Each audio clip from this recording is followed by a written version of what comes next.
بیٹھو، جس بستر پہ آمنہ کا لال بیٹھا ہے میں تجھے نہیں بیٹھنے دیتی ہوں۔ تو میرا باپ ضرور ہے لیکن یاد رکھ لے باپ بعد میں ہے، مصطفیٰ کی ذات پہلے ہے، باپ کا رشتہ بعد میں ہے، آمنہ کے لال کی ذات پہلے ہے۔ دنیا کو بتا دیا کہ دنیا والوں ماں کی محبت بعد میں ہے، مصطفیٰ کی محبت پہلے ہے، باپ کی محبت بعد میں ہے، مصطفیٰ کی محبت پہلے ہوتی ہے۔ اب آئیے تیسرے نمبر پر گوئٹے کہتے ہیں بیوی کا رشتہ آتا ہے۔ اگر صحابہ کرام کی زندگی کا مطالعہ کرتے ہیں تو حضرت حنظلہ رضی اللہ تعالیٰ عنہ کو دیکھتے ہیں، شب زفاف ہے، ابھی غسل نہیں کیا، بس اشارہ کر کے آگے بڑھنا چاہتا ہوں، میرے اور آپ کے پیارے آقا نے جہاد کا آرڈر دیا۔ حضرت حنظلہ نے غسل کرنے کی بھی زحمت نہیں کی ہے کیونکہ کہیں مصطفیٰ کریم کی بات ماننے میں دیر نہ ہو جائے، چلے گئے میدان جہاد میں شہید ہو گئے۔ جب صحابہ کرام کی اجساد کو تلاش کیا جا رہا تھا، آپ کی میت اکٹھی کی جا رہی تھی، حضرت حنظلہ کا جسم نظر نہیں آتا تھا۔ صحابہ عرض کرتے آقا حضرت حنظلہ آئے تو تھے لیکن ان کا جسم نظر نہیں آتا۔ میرے اور آپ کے پیارے آقا فرماتے ہیں تمہیں معلوم نہیں ہے حضرت حنظلہ غسل کے بغیر آئے تھے، ان کو غسل کی عادت ہے، ان کو آسمان کے ملائکہ آسمان پہ لے کے گئے، وہ دیکھو آسمان پہ فرشتے ان کو غسل دے رہے ہیں نا، اسی لیے آپ کا لقب پڑ گیا تھا غسیل الملائکہ کہ آپ کو غسل کس نے دیا ہے؟ آسمان کے ملائکہ نے دیا۔ حضرت حنظلہ نے بیوی سے کہا تھا تیری محبت اپنی جگہ پر ہے، تیرا سہاگ اپنی جگہ پر ہے، تیری چاہت اپنی جگہ پر ہے، لیکن یاد رکھ لے تو بیوی بعد میں ہے، میرے مصطفیٰ کی محبت پہلے ہوتی ہے۔ آئیے ذرا غور کریں، چوتھے نمبر پہ گوئٹے کہتا ہے کس کا رشتہ آتا ہے؟ اولاد کا رشتہ آتا ہے۔ جب پیارے ابو بکر صدیق عبد الرحمن بن ابی بکر آمنے سامنے بیٹھے ہیں، کلمہ پڑھ لیا تھا، بیٹا کہتے ابا جان تم میری تلوار کے نیچے آئے تھے، میں نے تمہیں باپ سمجھ کے چھوڑ دیا۔ آگے سے باپ کہتا بیٹا یہ تو نے چھوڑا تھا، اگر تو میری تلوار کے نیچے آتا بچ کے نہیں جا سکتا تھا۔ بیٹا کہتے ابا جان کیا تمہارے اندر باپ والی شفقت نہیں ہے، باپ والا پیار نہیں ہے، باپ والی محبت نہیں ہے؟ آگے سے باپ کہتا بیٹا میں باپ بھی ہوں، شفیق بھی ہوں، پیار بھی کرتا ہوں، محبت بھی کرتا ہوں، لیکن یاد رکھ لے اس وقت تو میرے محبوب کے مقابلے میں کھڑا تھا، اس وقت بیٹا نہیں تھا، اس وقت میرے مصطفیٰ کے مقابلے میں تھا، اس وقت مصطفیٰ پہلے ہے، بیٹا بعد کے اندر ہوتا ہے۔ آئیے ذرا غور کریں، محبت کا معنی ذہن میں رکھیں تاکہ بات کو سمجھایا جا سکے۔ گوئٹے کہتا ہے محبت کا مطلب یہ ہوتا ہے جو انسان کا سب سے پیارا رشتہ ہوتا ہے، جس سے پیار ہو جائے اس پر قربان کر دیا جائے۔ پہلے نمبر پر ماں کا رشتہ آتا ہے، دوسرے نمبر پر باپ کا رشتہ آتا ہے، تیسرے نمبر پر بیوی کا رشتہ ہے، چوتھے نمبر پر اولاد کا رشتہ ہے۔ صحابہ کرام نے سارے رشتے میرے مصطفیٰ کے نام پہ قربان کر کے دنیا کو بتا دیا کہ دنیا والوں آمنو کما آمن الناس، ایسے پیار کرو جیسے مصطفیٰ کے غلاموں نے پیار کیا تھا، ایسے پیار کرو جیسے صحابہ نے پیار کیا تھا، تب تمہیں محبت کا مطلب سمجھ میں آئے گا۔ اگر محبت کو دیکھنا ہے، اگر محبت کو سمجھنا ہے تو فرمایا صحابہ کی سیرت کو دیکھو، صحابہ کے کردار کو دیکھو، صحابہ کے عمل کو دیکھو، پھر تمہیں پتہ چلے گا کہ محبت کسے کہا جاتا ہے۔ آئیے یہ تو فلسفیوں کی آراء ہے کہ وہ محبت کسے کہتے ہیں۔ میں نے اردو ادب والوں سے پوچھا ذرا تم بتاؤ تم محبت کی تعریف کیا کرتے ہو؟ آئیے اگر اردو ادب سے شغف ہے تو اردو ادب کی کتابوں کی ورق گردانی کریں تو اردو ادب والے محبت کی تعریف کیا کرتے ہیں۔ ایک آدمی نے بیری کے درخت سے پوچھا ذرا یہ بتائیے محبت کیا ہوتی ہے؟ بیری کا درخت کہنے لگا اگر محبت کا معنی پوچھنا چاہتا ہے، اگر محبت کی تعریف سمجھنا چاہتا ہے تو پھر کل جب دوپہر کا وقت ہو پھر میرے پاس آنا، میں تمہیں بتاؤں گی محبت کیا ہوتی ہے۔ دوپہر کا وقت ہے، وہ آدمی خرامہ خرامہ ٹہلتے بیری کے درخت کے پاس گیا، کیا دیکھتا ہے ادھر سے سکول کے بچوں کو چھٹی ہوتی ہے، بغل میں بستے لیے ہاتھ میں روڑے لیے آ رہے ہیں، بیری کو روڑے مارتے ہیں، بیر نیچے گرتے ہیں، وہ اٹھا اٹھا کے کھا رہے ہیں۔ اس بندے نے بیری سے پوچھا بتا محبت کیا ہوتی ہے؟ بیری کا درخت کہنے لگا ابھی بھی محبت سمجھ میں نہیں آئی، ذرا دیکھتا رہی، یہ مجھے روڑے مارتے ہیں، میں جواب میں کانٹے نہیں بیر دے رہی ہوں نا۔ کہا اسے تو پیار کہا جاتا ہے، اسی تو محبت کہا جاتا ہے۔ اور کسی نے پھول کی پتی سے پوچھا، پھول کی پنکھڑی سے سوال کیا تم بتاؤ محبت کیا ہوتی ہے؟ پھول کی پتی کہنے لگی کل صبح کی نماز کے بعد ذرا باغ کی سیر کر لینا، میں تمہیں بتاؤں گی محبت کیا ہوتی ہے۔ وہ وہ آدمی خراما خراما ٹہلتے صبح کی نماز کے بعد جب باغ میں گیا تو کیا دیکھا؟ ایک آدمی نے پھول توڑا، اس کی پنکھڑی کو توڑ کر اپنی ہتھیلی پہ رکھ کے یوں مسل رہا تھا۔ اس نے پنکھڑی سے پوچھا بتا محبت کیا ہوتی ہے؟ اس نے کہا اب بھی سمجھ نہیں آئی، اب بھی تعریف پوچھتا ہے، یہ مجھے ذبح کر رہا ہے، یہ مجھے قتل کر رہا ہے، لیکن میں اس کو خوشبو دے رہی ہوں نا۔ کہا محبت یہ ہوتی ہے۔ دنیا والوں آئیے ذرا غور کریں، بیری کا درس یہ بتاتا ہے محبت کا مطلب یہ ہوتا ہے کوئی روڑے بھی مارے جواب میں کانٹے نہیں دیے جاتے ہیں۔ پھول کی پتی بتاتی ہے محبت یہ ہوتی ہے کوئی آدمی ذبح بھی کرے تو جواب میں گالی نہیں دی جاتی ہے، خوشبو دی جاتی ہے۔ اگر محبت کا معنی سمجھ رہا ہو ذرا وادی طائف کا سفر سامنے رکھ لے، پھر میرے مصطفیٰ کریم کی سیرت کو دیکھے، وادی طائف کے اوباش رن کو دے، میرے مصطفیٰ پہ کون سا ظلم نہیں کیا، کون سی زیادتی نہیں کی ہے، کون سی جفا نہیں کی ہے، لیکن میرے محبوب کی زبان پہ گالی نہیں آئی ہے، میرے محبوب کی زبان پہ برے لفظ نہیں آئے۔ میرے محبوب نے پھر بھی یہ کہا اے اللہ یہ مجھے جانتے نہیں، ان کو ہدایت عطا کر دینا۔ آئیے عزیزان گرامی، وادی طائف کے سفر کو اگر سامنے رکھے تو میرے آقا دو عالم علیہ السلام کو کتنی تکلیفیں دی گئی ہے۔ اگر آپ میں ذوق ہو تو میں اپنے طلباء کو ایک بات کہا کرتا ہوں، بحیثیت مسلمان میں آپ کو دعوت فکر دیتا ہوں، پیغام دینا چاہتا ہوں۔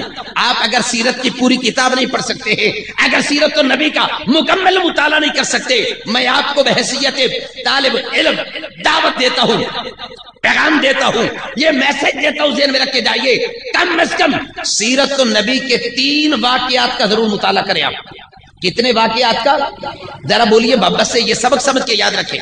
کتنے ویسے تو ساری سیرت ایک ایک ورق آسمان کی بلندیوں سے زیادہ وسیع ہے، سورج کی روشنی سے زیادہ چمکتا ہے، لیکن میں عرض کرنا چاہوں گا سیرت کے 3 واقعات ضرور یاد کریں، 3 واقعات ضرور پڑھیں، خود پڑھیں، بچوں کو پڑھائیں۔ پہلے نمبر پر میرے مصطفیٰ کریم علیہ الصلوۃ والسلام کو جو شاب ابی طالب میں 3 سال کے لیے قید کیا گیا تھا، کبھی اس کی تفصیل پڑھ کے دیکھے پھر پتا چلے گا اسلام کتنی مشکل سے آیا تھا، اسلام کتنی مشکل سے آیا تھا، اسلام نے کتنے مشکل مراحل طے کیے تھے۔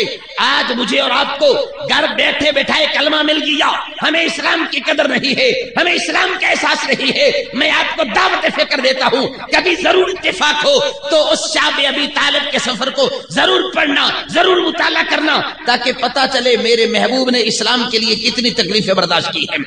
نمبر 2، اللہ توفیق عطا فرمائے تو وادی طائف کا سفر بھی ضرور پڑھ لینا۔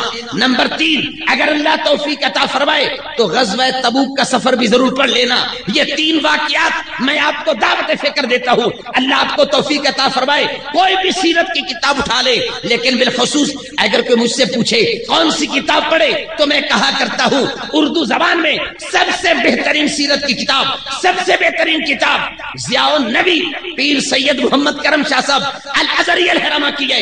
اس سے بہتر اردو زبان میں سیرت کی کوئی کتاب نہیں لکھی گئی ہے، سب سے بہترین کتاب ضیاء النبی ہے۔ میں آپ کو دعوت دیتا ہوں ہر گھر کے اندر، ہر مسلمان کے بچے کے پاس، ہر نوجوان کے پاس ضیاء النبی ہونی چاہیے، اس کا مطالعہ کرے تاکہ پتہ چلے میرے محبوب نے زندگی کیسے گزاری ہے۔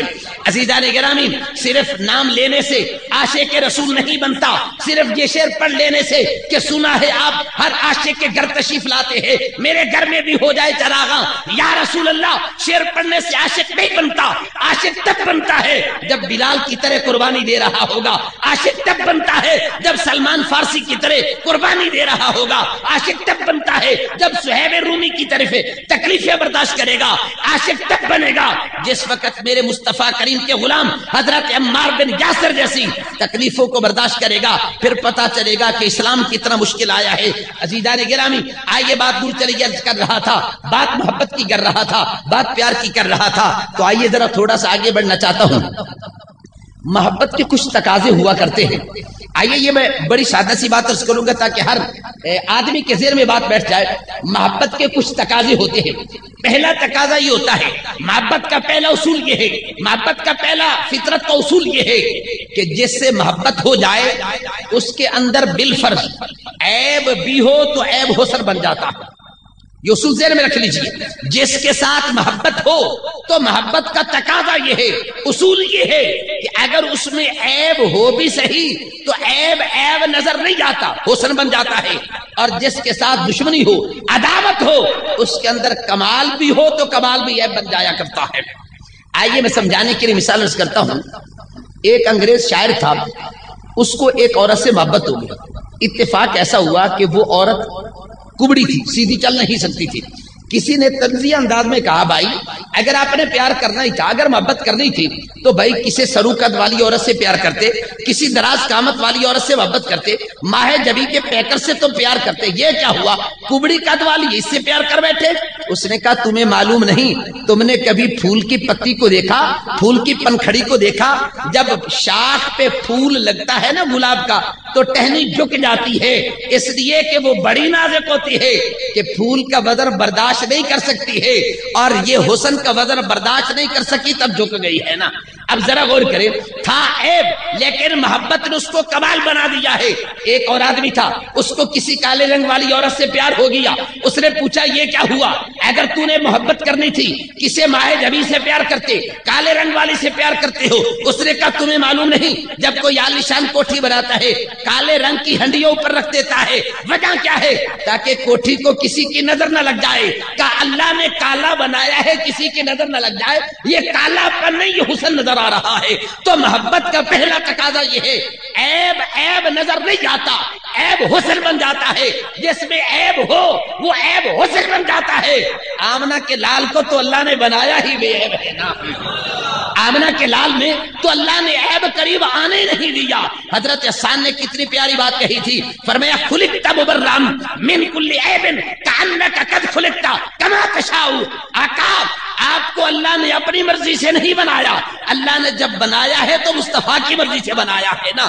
خلقت مبرأ من کل عیب. آئیے ذرا غور کریں، احسن من کلم ترکت عینی. یہ ایک بات عرض کرتا چلوں، ہماری جماعت کے بڑی ایک عظیم علمی شخصیت تھے امام اہل سنت غزالی زمان رازی دوران سیدی سید احمد سعید کاظمی رضی اللہ تعالی عنہ. شاید آپ حضرات نے نام سنا ہوگا. ہماری جماعت کے بڑی عظیم علمی شخصیت ہے. ایک مرتبہ آپ اس شعر کی تشریح کرتے ایک جملہ کہا تھا اور مجھے بڑا اچھا لگا، بڑا پیارا لگا. میں نے اسے محفوظ کیا، آپ کی نظر کرنا چاہتا ہوں، آپ کو بھی عرض کرنا چاہتا ہوں، شاید بات ذہن نشین ہو جائے. آپ فرماتے حضرت احسان بن ثابت رضی اللہ تعالیٰ عنہ کی روح سے معذرت کے ساتھ عرض کرتا ہوں، آپ نے شعر یوں پڑھا تھا بأحسن منک لم تر قط عینی. آپ جیسا حسین آج تک میری آنکھ نے دیکھا نہیں ہے. آپ فرماتے شعر ذرا تھوڑا سا بدل لو، یوں کہو وَأَحْسَنُ مِنْكَ لَمْ تَرَ قَطُّ عَيْنٌ. عینی نہ پڑھو، کیونکہ عینی پڑھے تو مطلب ہوگا میری آنکھ نے نہیں دیکھا.